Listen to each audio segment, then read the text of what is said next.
Difference between maxillary central incisor আর mandibular central incisor. তো maxillary central incisor সেটা হচ্ছে এক number difference, widest of all the incisor, এটা narrowest of all the incisor. এটা হচ্ছে bilaterally symmetrical but it is bilaterally asymmetrical. আচ্ছা দুইটা ভাগে ভাগ করলে তো দুইটা সমান দেখাবে না এটা। তারপর central incisor যেটা, maxillary central incisor is larger than the maxillary lateral incisor, but mandibular central incisor is smaller than the mandibular lateral incisor. আর এটা লিঙ্গুয়াল সারফেস যেটা, ম্যাক্সিলারি ক্ষেত্রে লিঙ্গুয়াল সারফেসটা একটু ডিপ থাকে, লিঙ্গুয়াল ফোসাইজ ডিপার, ম্যান্ডিবুলার ক্ষেত্রে lingual ফোসাইজ salwar, and the facial surface is more convex in maxillary central incisor, and facial surface or labial surface is less convex in mandibular central incisor.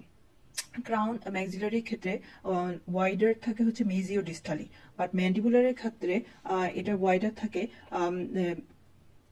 এটার ল্যাবিওলিঙ্গুয়ালি এটা হচ্ছে wider ল্যাবিওলিঙ্গুয়ালি দেন মেজিও ডিস্টালি, অর্থাৎ মেজিও ডিস্টালি থেকে এটা ল্যাবিওলিঙ্গুয়ালি ওয়াইডারটা বেশি থাকে, অথবা বলতে গেলে এটা ইনসিজো সার্ভাইকালি এটা বেশি ওয়াইডার থাকে। আর যদি বলা যায় তাহলে ল্যাবিওলিঙ্গুয়ালি বলা যায়, অর্থাৎ এই সাইড এটা হচ্ছে ল্যাবিয়াল, এটা হচ্ছে লিঙ্গুয়াল, এই সাইডে বেশি চওড়া থাকে দেন এই সাইডের চেয়ে। তারপর হচ্ছে রুট যেটা থাকে সেটা হচ্ছে ট্রায়াঙ্গুলার থাকতে পারে, ওভালও হতে পারে। আর এটার ক্ষেত্রে রুট যেটা সেটা ওভাল থাকে ম্যান্ডিবুলারের ক্ষেত্রে।